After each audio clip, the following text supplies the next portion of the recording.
Hi, this is Susan from Pan American Gem, and today I would like to demonstrate to you how to wrap briolettes.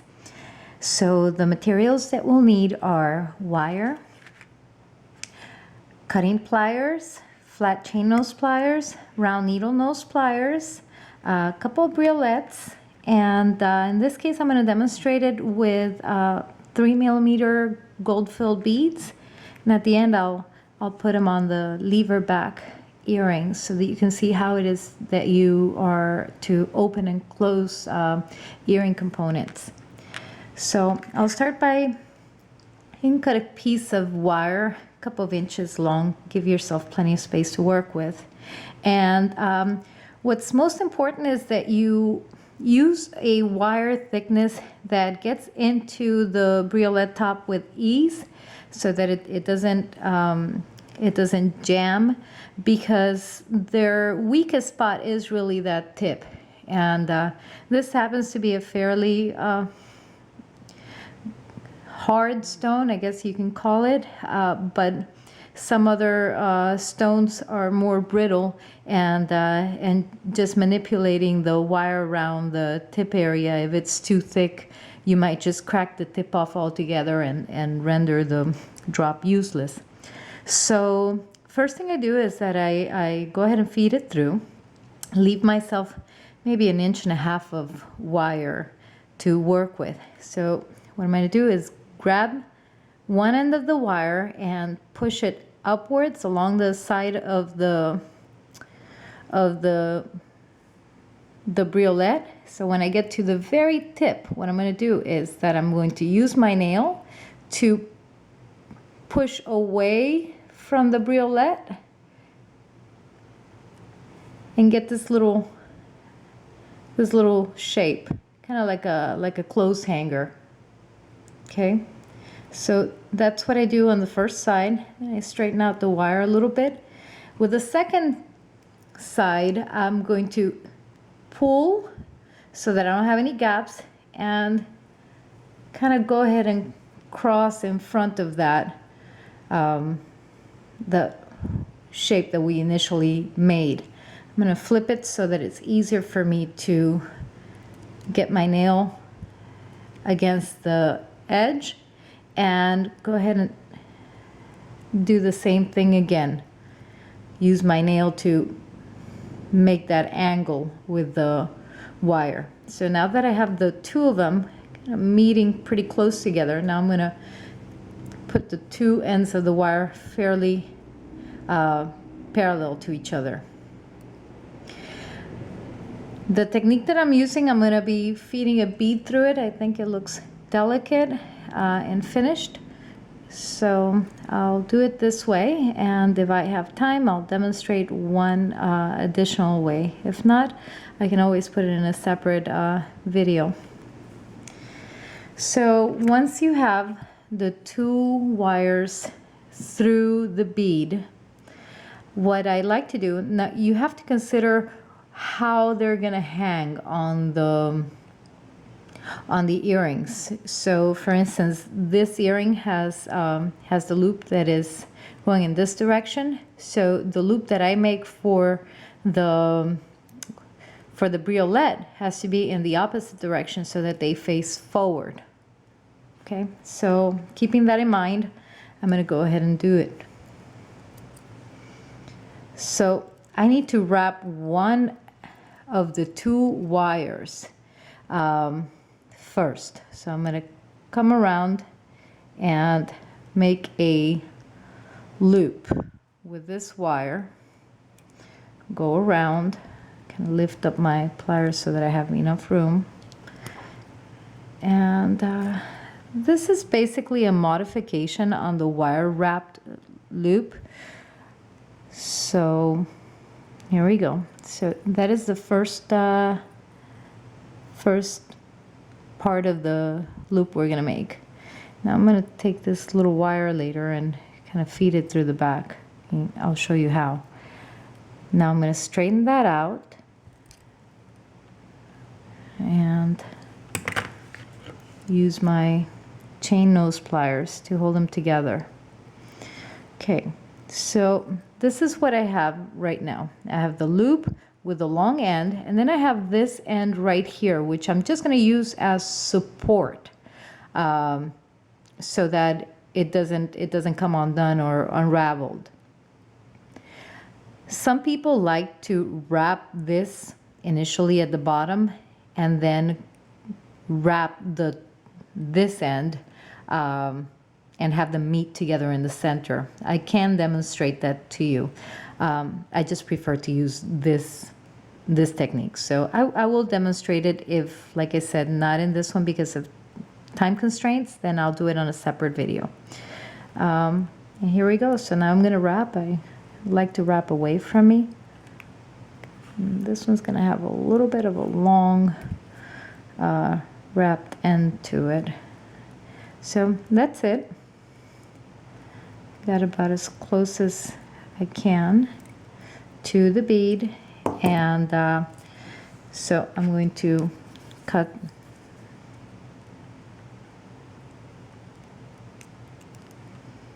the excess wire, and now I'm left with that one end that I told you I use for support. And so what I did is that I bent it back, and I'm going to cut it as close as possible to the loop. And that's it.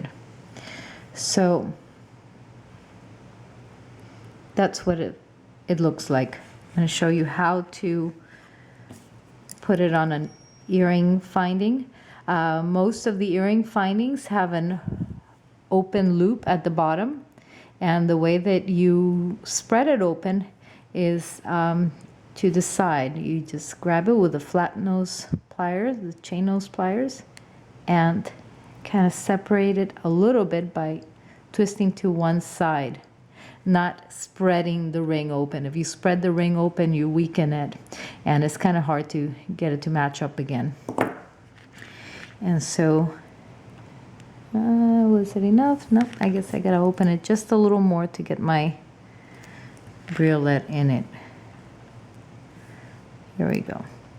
And the same kind of motion, bring it back together until the sides meet, and make sure they line up straight. And that's what it looks like once it's done. So let me go ahead and demonstrate the other way of wrapping it. That way you get an idea of both. For the second way, I'm not going to use the bead. It just makes it even longer. But you know, sometimes this is a fairly large drop, so it looks good with a bead, but some little bitty drops might look awkward with a bead. So you might not want to do it in that fashion. So here we go. Once again, I'm going to push in one leg, the short end, and use my nail to get to the very tip and bend back. Get that little close hanger looking shape. With the other end, I'm going to come and cross it, you know, give it a little tug. Flip the briolette over so that it's easier for me to use the same nail. And see, when I use it to push into it, the two curved edges should meet. So here is where the difference is between the first technique and the other. So what I'm going to do is I'm going to use one end to wrap against. And so I'll use this one. And we'll do the wrapping here at the bottom. And it won't really need that much because you're going to use the other end to continue wrapping. So I guess that would be a good amount, about 1.5 to 2 wraps, and that's it. So we're going to cut that little end off.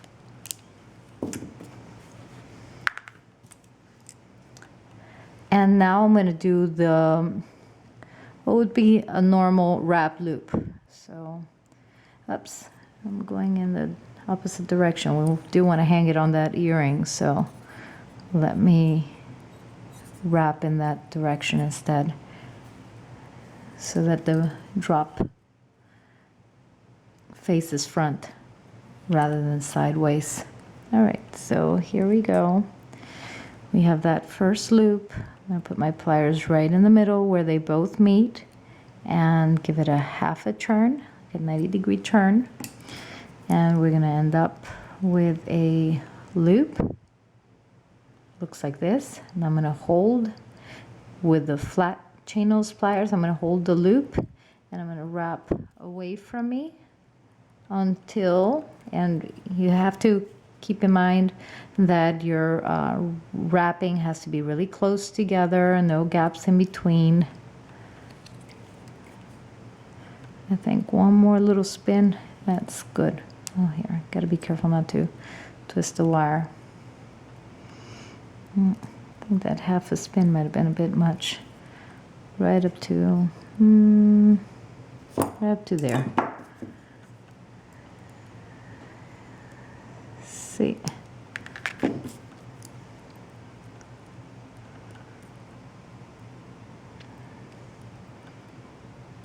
A few little tucking in the cut ends so that they don't catch. So that's basically what it looks like. I like the first way better because you don't have to deal with matching up two ends of the wire. But like I said, some people prefer to use this technique, and I think it's always good to know them and be able to apply them if necessary, but you know, you always have a favorite. So once again, I opened the earring component. This earring component it's probably one of our best sellers.